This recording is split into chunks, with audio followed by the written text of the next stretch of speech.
Northern Alaska, in the dead of winter, is a place of brutal, breathtaking beauty. By late January, the snowdrifts tower over your head, sometimes reaching 6 feet or more. The days are short, mere slivers of gray light, while the nights stretch on, seemingly endless and impossibly dark. There's a constant howl from the wind, a sound that feels like it's coming from the very bones of the earth. To venture into that wilderness at this time of year requires more than just courage. It demands a deep respect for nature, an almost saint-like patience, and a cold willingness to gamble with your own survival. 3. Abraham Cole, Maxwell Max Turner, and Elias Ward had decided to make that exact gamble. They'd been planning this winter hunting trip for months, a journey that would take them far from the fragile safety of town. And deep into the vast, frozen forest that stretched to the horizon, Abraham was the oldest at 45. His face was a roadmap of past winters, weathered by years of frostbite and windburn. His beard was streaked with gray, and his eyes held the quiet sharpness of a man who had spent his life not just looking at the woods, but reading them. He was deliberate, slow to speak, and even slower to smile. The rifle he carried was a legacy, scarred and scratched, passed down from his father. It was an extension of his own steady hand. Then there was Max. At 28, he was Abraham's complete opposite. He was a bundle of restless energy, constantly cracking jokes to fill the oppressive silences, treating the constant threat of danger like it was all just part of a grand game. He was bold, sometimes to the point of recklessness, but his relentless humor was the glue that kept their spirits from collapsing under the immense weight of the cold. Elias, 35, occupied the middle ground between the two. He was careful, reserved, and incredibly observant. He had this uncanny habit of noticing the small details that others would completely miss: the strange angle of a set of tracks, the sudden unnatural hush of the birds in the trees. His words were few and far between, but when he did speak, both Abraham and Max would stop and listen. They set off from the edge of a small, snow-dusted Alaskan town, their 2 snow machines roaring to life in the frigid air. Behind them, they hauled sleds packed high with supplies, food, fuel, tents, everything they'd need to survive.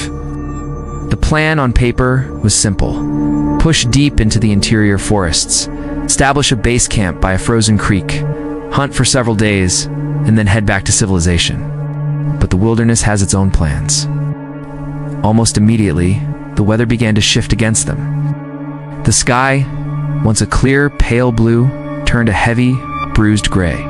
The wind, which had been a nuisance, sharpened into a blade, cutting like shards of glass across any exposed skin on their faces.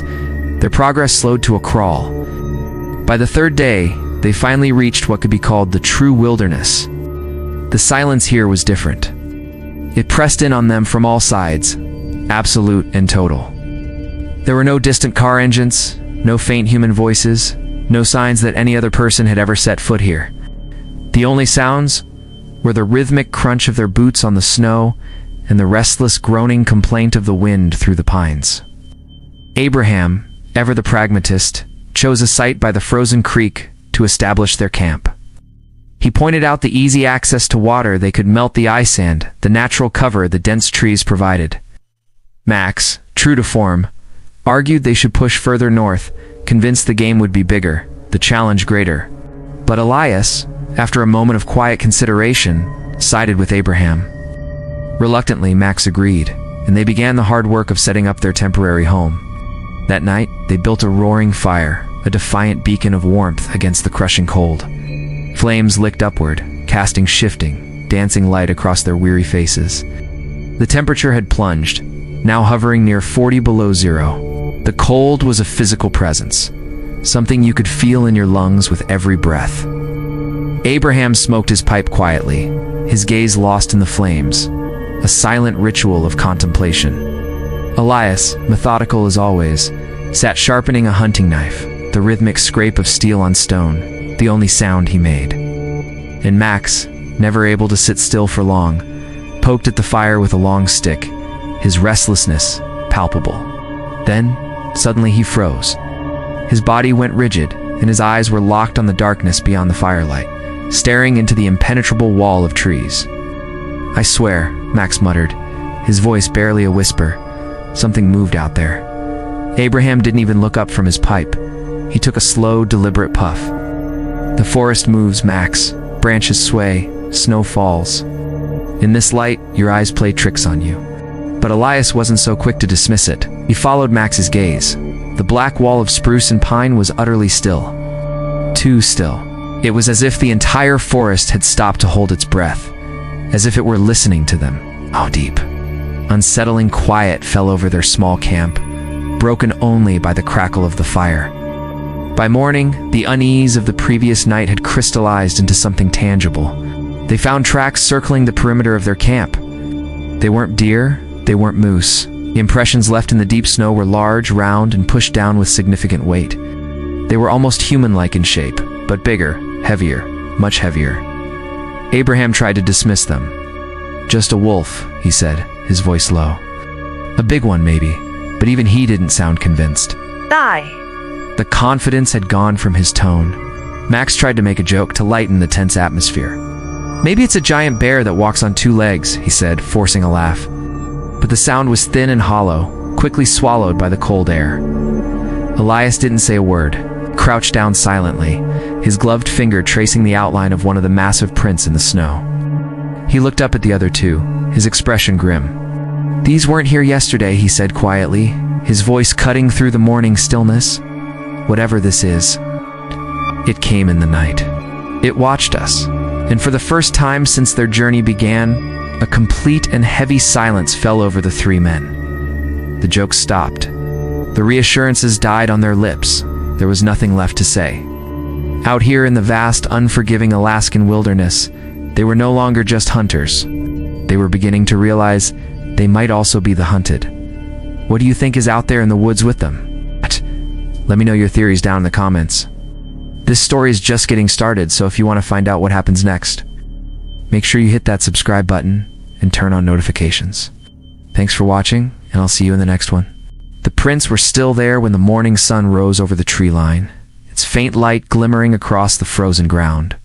Elias crouched by them again, his gloved hand brushing away the fine layer of new snow. He'd seen them the night before, just at the edge of the firelight, but in the harsh light of day they were even more unsettling.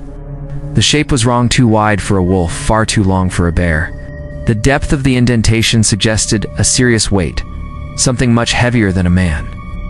Abraham came to stand beside him, his breath a white plume in the frigid air.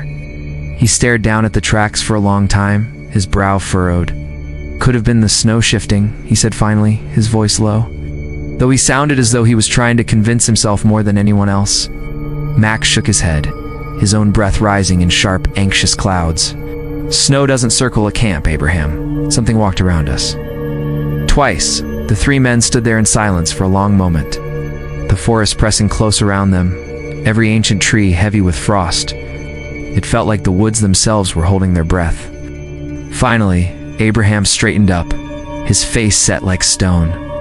We break camp now. No sense staying in one place too long. By midday, they were moving again, pushing deeper into the wilderness. Their snow machines groaned under the strain as they cut through heavy drifts, the cold biting mercilessly at any exposed skin. The forest seemed endless, a monochromatic world of white and black under a flat, pale gray sky. Every so often, Max would glance over his shoulder, half expecting to see a dark shape following in the distance. He didn't say anything, but his pace quickened, urging his machine forward just a little faster.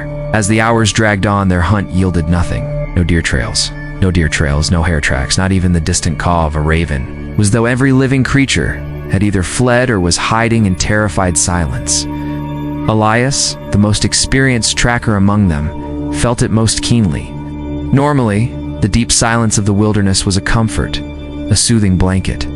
But this silence was different.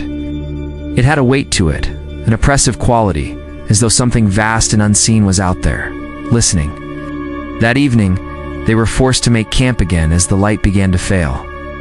The fire they built cast long, dancing shadows that played tricks on the eyes, turning familiar trees into monstrous figures.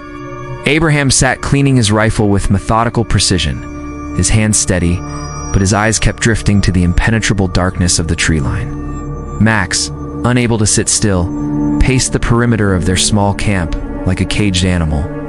"This is useless," he muttered. kicking at a drift of snow. 3 days we've been out here and not a single sign of game. Just whatever the hell left those tracks. Abraham glanced up sharply, his patience wearing thin. You think I don't notice? You think I don't see the same things you do? His voice was harder than usual, carrying a sharp edge that cut through the cold air. But panic won't put food on the sled. Get a hold of yourself. Max opened his mouth to snap back, his frustration boiling over. But Elias suddenly cut him off with a quiet, urgent word. Listen. They froze, every muscle tensed. Beyond the familiar crackle of the fire, another sound broke the stillness. It wasn't the wind. It wasn't falling snow. It was heavy, deliberate. A distinct crunch in the distance, like immense weight pressing down into fresh powder. Then another. The sounds were slow, measured, and they seemed to be circling them again, just beyond the reach of the firelight. Abraham's hand went instinctively to his rifle, his knuckles turning white around the polished barrel. Max let out a curse under his breath, his eyes darting frantically into the darkness, trying to pierce the veil of night. Elias remained motionless, his gaze fixed on the tree line, his expression unreadable, a mask of intense concentration. Then the steps stopped. Absolute silence swallowed the forest whole, a quiet so complete it made their ears ring. It was as if the world had stopped breathing. They sat there for what felt like an eternity, but was probably closer to an hour, watching, waiting, every nerve screaming. But nothing came closer. No sound, no movement. Finally, Abraham, with a visible effort, forced them back towards the fire. Get some rest, he ordered, though his voice lacked its usual conviction. That night, none of them truly slept. Max lay wide awake, staring at the canvas of the tent, jumping at every gust of wind that rustled the fabric. Abraham dozed in short, fitful bursts, his rifle never leaving his reach. But Elias, unable to ignore the primal instinct screaming at him that something was terribly wrong, slipped quietly out of the tent just before dawn. The sky was a bruised purple, the first hint of light just beginning to creep over the horizon. The fire had burned low, its embers glowing like faint red eyes in the gloom. Elias stepped past the camp's edge, his eyes scanning the fresh snow. And then he saw it. His stomach tightened into a cold, hard knot. There, less than 10 yards from the tent, was a single perfect track. It was larger than any they had seen before, pressed so deep into the snow that it had frozen into a perfect cast. The detail was horrifying. It wasn't an animal they knew. The placement of it told a terrifying story. Whatever it was, it had stood right there, motionless, watching them while they slept. Abraham and Max emerged from the tent moments later, both drawn by the unnerving stillness of Elias's posture. When they saw the print, their voices failed them. For a long moment, the only sound was the mournful sigh of the wind moving through the pines. It was Max who was the first to speak, his voice hoarse, cracking the profound silence. That's not a wolf, and this time no one argued. They just stood there, three small figures in a vast, indifferent wilderness, staring at the impossible footprint and realizing they were not the hunters. They were the hunted.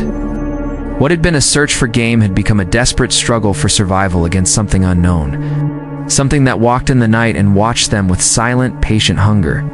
The forest no longer felt like home, felt like a tomb, and they were trapped inside. Thank you so much for joining me for this chilling tale. If you enjoy stories that explore the fear of the unknown, make sure to hit that like button and subscribe to the channel. We've got plenty more mysteries hiding in the shadows. Let me know in the comments what you think was leaving those tracks. Till next time, stay safe, and maybe think twice before your next trip into the deep woods. The wind pressed against their backs, a constant biting shove that pushed snow down the collars of their heavy coats. Yet the three men stood frozen, rooted to the spot outside the strange cabin. It had been minutes, maybe longer, the silence between them as vast and cold as the landscape. This wasn't just a shelter, it was a question mark etched into the endless white, a message left in the middle of nowhere. The closer they got, the heavier the air seemed to become, thick with an unspoken dread. We're wasting daylight, Abraham finally growled, his voice a low rumble against the howl of the wind. He forced his boots forward, each step a heavy plunge into the deep snow. Elias followed, but his pace was hesitant, his eyes darting to the tree line again and again, as if he expected to see a pair of eyes staring back from the shadows of the pines. Max lagged behind them all, nervously kicking at the snow and muttering curses under his breath that were snatched away by the wind. The door didn't just open, it groaned. A long, drawn-out sound that felt alive, like a warning moan from the very heart of the woods. The air that greeted them from inside was a stale, stagnant cold, a chill that seemed to have been sealed in for years, waiting. Elias raised his lantern, and its dim orange glow slid across a scene of utter ruin. Every corner of the cabin looked wrong, disturbed. Tools were scattered on the floor, but not in the messy way of a workshop left in a hurry. It was different. They looked as if they had been dropped mid-swing, in a moment of pure panic.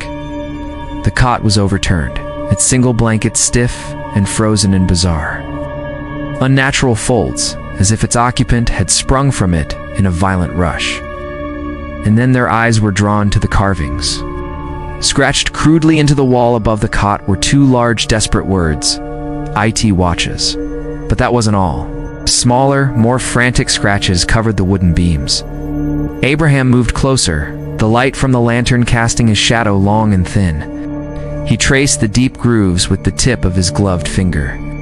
Circles, dozens and dozens of them, scratched over and over, layered on top of each other. It was as if whoever had lived here had been trying to trap something, to contain an unseen horror within these frantic symbols. Looks like they went mad, Max said, but the tremor in his voice betrayed his attempt at nonchalance. Snow does that to people. Cuts you off from the world, turns your head inside out. No, Elias whispered, his breath fogging in the frigid air. He was studying the symbols with an unnerving intensity. This wasn't madness. This was desperation. They weren't carving for fun. They thought this mattered. They thought this would do something.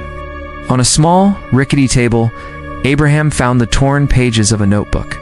He carefully spread them out. Most of the writing was illegible, the words blurred into nonsensical strings of letters, half-sentences frozen mid-thought. But one fragment stood out, clear and stark, as though the writer had pressed the pencil into the page with all their remaining strength. Do we enter, let it in? The fire must stay alive. The three men stared at the words, the silence in the cabin suddenly more profound than the silence outside. The forest seemed impossibly still, as though the ancient trees themselves were holding their breath, listening. The soft hiss of snow against the window panes sounded almost like whispering voices just on the edge of hearing. When they finally managed to get a fire going in the stone hearth, the warmth felt temporary, a fragile, flickering shield against the oppressive cold. Max sat hunched close to it, feeding the flames with a nervous, almost frantic urgency, as if his life depended on each log he added. Elias took a position against the far wall, his rifle laid across his lap, his gaze fixed on the groaning wooden door. Abraham, too restless to sit still, paced the length of the small cabin, his heavy boots thudding softly on the floorboards. You two are acting like children, Abraham finally snarled, his patience worn thin. We're hunters. Whatever left those tracks out, they're Rit's flesh and blood. It's no different than a bear, no different than a wolf. The flesh can bleed. Max shot him a look, his face pale and ghostly in the flickering firelight. And what if it's not flesh? He shot back, his voice rising. What if it's the thing that scratched those words on the wall? What if it's the reason this place looks like the end of the world? Elias didn't speak, but his knuckles went white as he tightened his grip on his rifle. The fire burned lower, and the shadows in the cabin stretched and danced, growing taller and more menacing on the walls. And just as the bone-deep exhaustion began to drag at their eyelids, the sound came. A single, deliberate thump against the outer wall of the cabin. All three men froze. Eyes wide, every muscle locked in place. Breaths held tight in their chests. Then came another slow, heavy, measured, the sound of something massive circling the cabin. Something brushing against the logs, as though it were testing the structure, feeling for a weakness. Max's hand shook so violently he could barely feed another log into the fire. Flames leaped higher, spilling light into every dark corner, chasing the shadows away for a brief moment. None of them dared to breathe too loudly. Then, just as suddenly as it had begun, the sound stopped. The forest fell utterly silent again. But the three men knew now, with a chilling, absolute certainty, whoever had carved those warnings into the walls had not been mad at all. They weren't alone out here, and whatever was outside was waiting. If you enjoy stories that explore the chilling corners of the unknown, make sure to hit that subscribe button and turn on notifications. We delve into suspense, mystery, and horror every week, and you won't want to miss what comes next. Thanks for listening. The morning after we found those carvings was bone-chilling, colder than anything we'd faced yet. The wind had turned on us overnight, blasting snow through the broken windows of the cabin. Max and Elias woke up to a silence so heavy it felt like a living thing. The usual sounds of the forest were gone, no wind in the trees, no birds, nothing. It was like the world outside had just stopped. I was trying to bring the fire back to life, stirring the cold ashes, when Max started pacing by the door.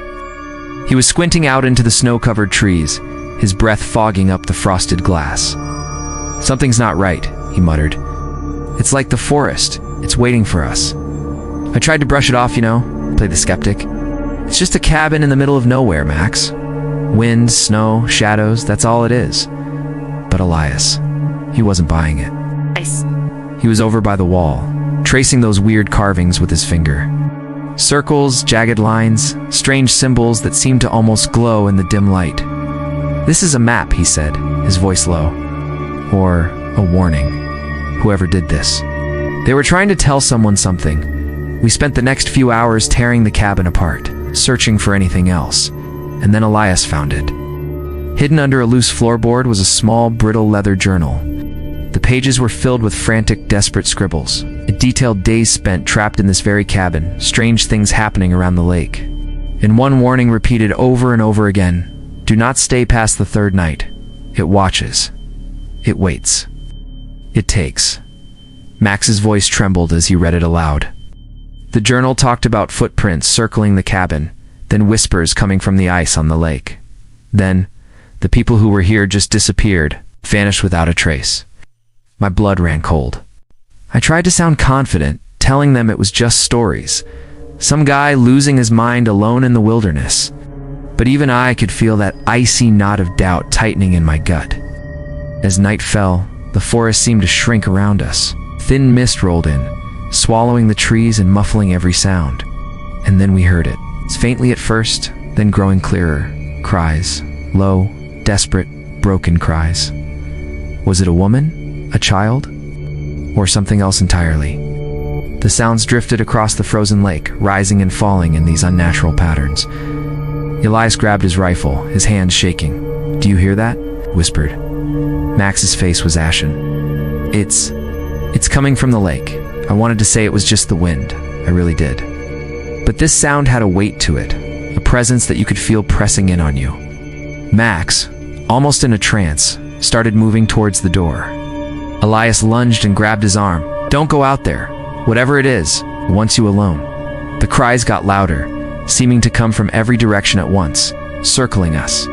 The three of us huddled together, our eyes glued to the door as it began to shudder, like something was pushing on it from the other side. The whole cabin felt like it was alive, vibrating, almost breathing around us. The hours just crawled by. The fire died down to embers. The shadows in the room twisted into shapes that made Max jump and whisper curses under his breath. Elias stood guard, his rifle ready, his eyes scanning the darkness outside the broken windows. I finally stopped trying to reason it all away. I just paced and listened and felt the crushing weight of the forest. By morning, the wind was gone. The cries had stopped. But when we looked outside, our hearts sank. There were fresh footprints circling the cabin. And it wasn't just one set. There were several. Large prints, small prints, some bare, some booted, all pressed deep into the snow. But it hadn't snowed overnight. Whatever was out there had been walking around us in the dark, watching. My face must have been grim. "We're not alone," I said, my voice barely a whisper. "It knows we're here."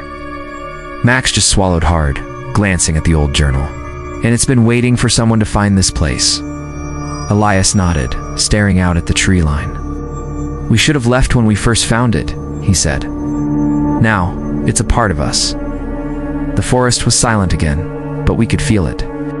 The weight of unseen eyes pressing in on us from all sides. Every creak of the floorboards, every whisper of wind, It all felt like a direct threat. We were trapped in the heart of this place, and we all knew, without a shadow of a doubt, that this cabin held a dark secret, and it was getting ready to reveal itself. This story is just getting started, and things are about to get much, much worse. If you're as hooked as I am and need to know what happens next, make sure you hit that subscribe button and turn on notifications. You won't want to miss the next part. Thanks for watching, and I'll see you in the next one. The fifth morning broke over the frozen landscape, gray lights spilling across the endless snow. Abraham, Max, and Elias emerged from the cabin, their breaths puffing in clouds of white. The footprints from the previous night still ringed the cabin, deep and deliberate, a silent testament to the thing that stalked them in the darkness. None of them spoke, each lost in their own thoughts, the oppressive silence of the wild pressing in. Abraham adjusted his rifle, his eyes constantly scanning the tree line. "We need to move closer to the lake today," he said finally, his voice a low rumble. "Whatever's out here, it's tied to the water." Max, his face pale and drawn, hesitated. "You're insane," he shot back, his voice tight with fear. "We've barely survived the cabin, the footprints, the cries. We should pack up and leave. Now." But Elias, ever the seeker, shook his head. "No, if we leave, we may never know what happened here. This place, it's important. It's the reason the previous hunter vanished. It's calling us." Reluctantly, his own curiosity warring with his terror, Max agreed. The trio trudged through the deep drifts toward the lake, a journey into the heart of their shared nightmare. The wind howled across the plains, a physical force, whipping snow against their faces like tiny needles. As they approached the water, the trees thinned, revealing a vast frozen expanse. The lake's surface was unnaturally smooth, reflecting the gray sky like a polished sheet of obsidian glass. As they neared the shoreline, Abraham's boots crunching through the thick snow, they noticed something odd. A series of tracks led from the forest to the very edge of the lake and then disappeared. Not melted, not blown away, they simply stopped, as if the creature had been plucked from the earth.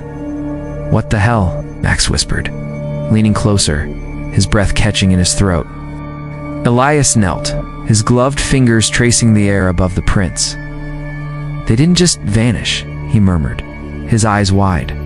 Something moved across the ice without touching it, or it was dragged away. Just then, a low, distant sound rippled across the frozen lake. At first it was subtle, a soft whisper carried by the wind, but as they listened, it grew, echoing in the vast emptiness. The sound was almost human, almost pleading, a siren's call from beneath the ice. Abraham's hand tightened on his rifle, his knuckles white. "That's enough. We stay on land." Nothing good comes from walking out there, but Max couldn't resist. Something in him, the same strange compulsion that had drawn him to this cursed cabin in the first place, pushed him forward. "I have to see," he muttered, stepping cautiously onto the ice. "Stop. Don't," Elias shouted, grabbing for his arm, but it was too late. The ice creaked ominously beneath Max's weight, a sharp cracking sound that made all three men freeze.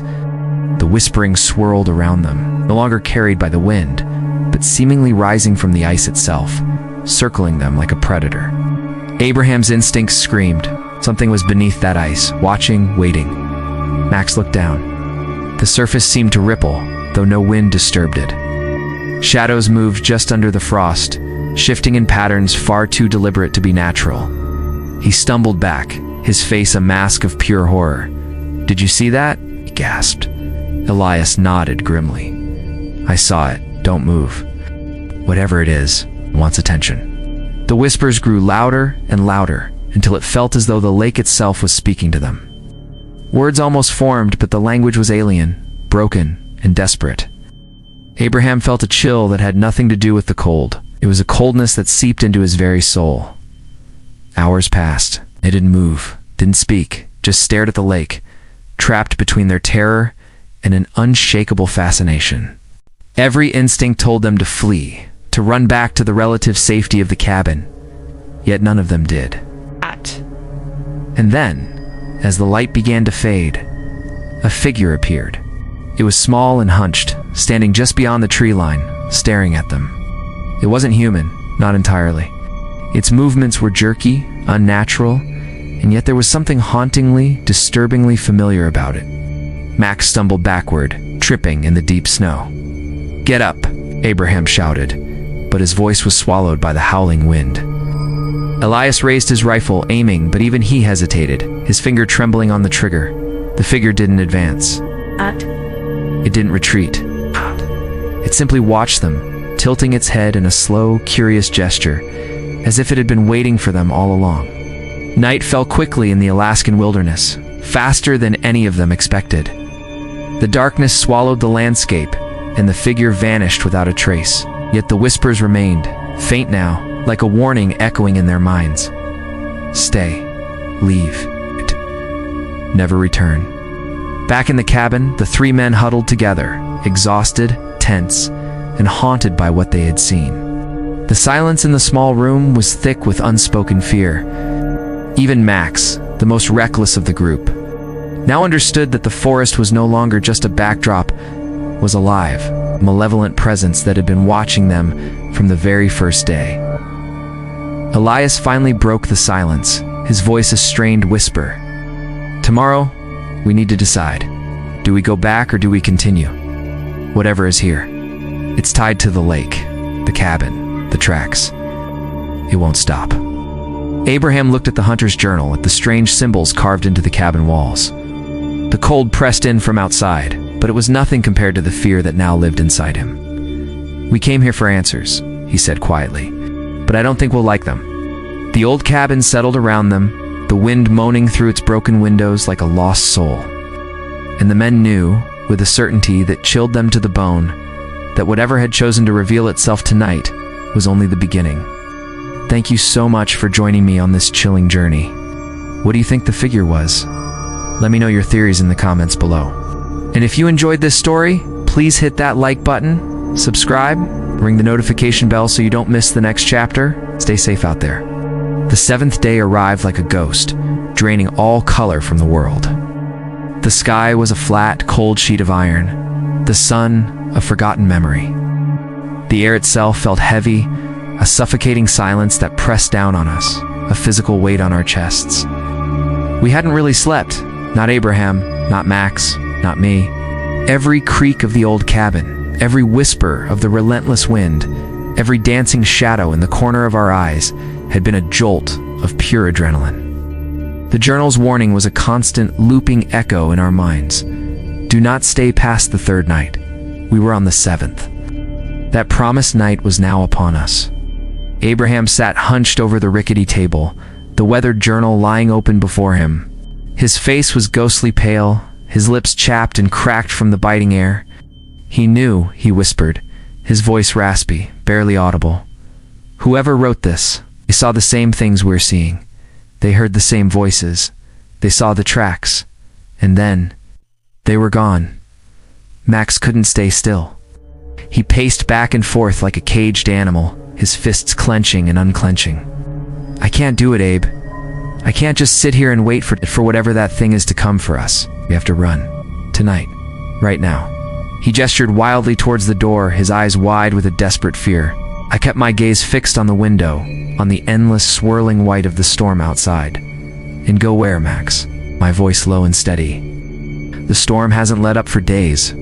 We'd freeze to death before we got halfway to town. No, if this place wants a fight, we'd face it right here." Our argument was cut short by a sound that made the hairs on my neck stand up. A low, guttural groan echoed from the direction of the frozen lake. This wasn't the whispering voice we'd heard before. This was something different, deeper, heavier. Like the sound of something immense shifting its weight beneath the thick sheet of ice. The floorboards of the cabin vibrated under our feet, a tremor that seemed to come from the very bones of the earth. Max scrambled back, pressing himself against the log wall, his eyes darting around the room. "It's under us," he stammered, his voice cracking. "It's under the lake." Abraham rose to his feet, his knuckles white as he gripped his rifle. A strange calm had settled over his face, a look of grim acceptance. "No," he said, his voice firm. "It's not just under us, it's everywhere." Night fell in an instant, a black curtain dropping over the forest, swallowing everything. The cabin itself began to groan, the timbers straining as if under some immense, unseen pressure. The wind, no longer a whisper, became a shriek that tore through every crack in the walls. And then the voices returned. But they weren't whispers anymore. They were cries, full-throated and clear, pleading, chanting, and calling our names. Abraham. The name was drawn out, a distorted, echoing wail. Maxwell. It sounded like a lament, a sorrowful cry from a dozen throats at once. Elias. My own name repeated over and over until the sound felt like it was coming from inside my own head. The walls of the small cabin seeming to pulse and close in around us. I moved towards the door, my rifle trembling in my hands, the cold metal doing nothing to steady my nerves. It knows us, I said, my throat tight. It knows who we are. Abraham lunged, grabbing my arm. Don't open it, Elias. Don't. But it was too late. Before I could even touch the handle, the door blew inward with explosive force, slamming hard against the interior wall. There was no gust of wind, no physical push. It just opened. A vortex of snow swirled into the cabin, a miniature blizzard that filled the room with a blinding, icy haze. And within that haze, shapes began to form. Tall, crooked figures, their outlines flickering and indistinct, like shadows that hadn't quite decided on their final shape. Their faces were blurs, impossible to recognize, like a half-forgotten memory of people long gone from this world. Max let out a choked scream and stumbled backward, his breath coming in ragged, panicked gasps. What are they? What do they want from us? The figures offered no answer. They simply circled the room, their movements unnatural and jarring. Their heads tilted at sharp, impossible angles, their limbs moving in a way that defied all logic. The chanting grew louder, more intense, a deafening roar that vibrated in our skulls, threatening to shatter our minds. And then, as suddenly as it began, there was silence. Absolute, profound silence. The figures were gone. Swirling snow settled. The door, which had been thrown open with such violence, now swung gently back and forth on its hinges in the still, frigid air. But something new was there. On the floor of the cabin, a fresh set of footprints had appeared in the thin layer of snow that had blown inside. They led from the open doorway, not away from the cabin, but deeper into the darkness of the forest. Not out into. And at the end of the trail, just beyond the threshold, written faintly in the snow as if by an unseen finger, was a single, chilling word. Come. Abraham slowly reached down and closed the journal. His hands were trembling, but his voice was flat, devoid of all emotion. Tomorrow, he said, not looking at us, his eyes fixed on the darkness outside. Tomorrow, we follow it. This ends at the lake. Neither Max nor I argued. We didn't have the strength. In that moment, we all understood. Whatever the forest wanted, whatever this place was, it was leading us to the water. And we had no choice but to go. Thank you so much for joining me for this part of the story. It's getting more intense, and I can't wait to see where this path leads. If you're as hooked as I am, make sure you hit that subscribe button and turn on notifications so you don't miss the next chapter. Drop a comment below and let me know what you think is waiting for them at the lake. Stay safe, and I'll see you in the next one. The 8th day dawned under a heavy, oppressive sky, a ceiling of gray concrete that seemed to press down on the world. Abraham, Max, and Elias, with what few belongings they had left, packed up their camp. Their destination was the frozen lake, the silent heart of this enigmatic wilderness. As they approached, the footprints from the previous night's desperate search were still there, etched into the snow. They led them right to the edge of the ice, and then they just stopped, vanishing as if the person who made them had been swallowed by the air itself. It was an unnerving, open invitation into the unknown. The air was thick, so cold it felt solid in their lungs, and the stillness was absolute, a profound silence that seemed to absorb every sound. Abraham took the lead, his eyes methodically scanning the dark line of the forest and the vast frozen expanse before them. Behind him, Max and Elias followed, their footsteps heavy, each crunch of snow echoing the tension that gripped them. Every rustle of a branch, every whisper of the wind, felt like a premonition. When they finally reached the shoreline, the lake stretched out like a sheet of polished black glass, immense and intimidating. It wasn't white or clear, but a deep, dark obsidian that seemed to drink the light from the gloomy sky. Suddenly, A faint ripple disturbed the perfectly smooth surface. A gentle tremor that spread outwards from the center, even though not a breath of wind stirred the air. It was unnatural, impossible. The three men exchanged nervous glances, their unspoken fears hanging palpably between them. Elias, his voice barely a whisper, broke the silence. "This is it," he breathed. "Whatever's been guiding us, it's here." As if in response to his words, something began to happen. Beneath the surface of the dark ice, shadows started to shift and writhe. They moved with a slow, deliberate grace, almost as if they were alive, coalescing into familiar, unsettling patterns. They mirrored the strange symbols they had found etched into the walls of the abandoned cabin, the very symbols that had led them on this terrifying journey. It felt as though the lake itself was communicating, using a language they were only just beginning to comprehend. Then, a light began to rise from the center of the lake. It wasn't a harsh or blinding glare, but a soft, pale luminescence, ethereal and ghostly. It illuminated the water from within, casting a gentle glow that slowly took the shape of a figure. It wasn't solid, more like a silhouette made of liquid light, and strangely it didn't feel threatening. It felt ancient, mysterious, and powerful. At that moment, a voice echoed, not in their ears, but directly in their minds. It was calm, gentle, yet possessed an undeniable firmness. "You have come to witness," it resonated within their thoughts. "You have faced fear and learned respect. The lake holds its secrets, but only for those who are ready." Abraham, his heart pounding but his hands steady, stepped forward onto the very edge of the ice. He held the old journal open, its pages fluttering slightly. "We're here to understand," he said, his voice clear and strong, projecting across the silent water. Not to harm, not to take. He was speaking not just for himself, but for all of them, offering a pact of peace. In response, the shadows beneath the ice swirled gently, their movements becoming less chaotic, more deliberate.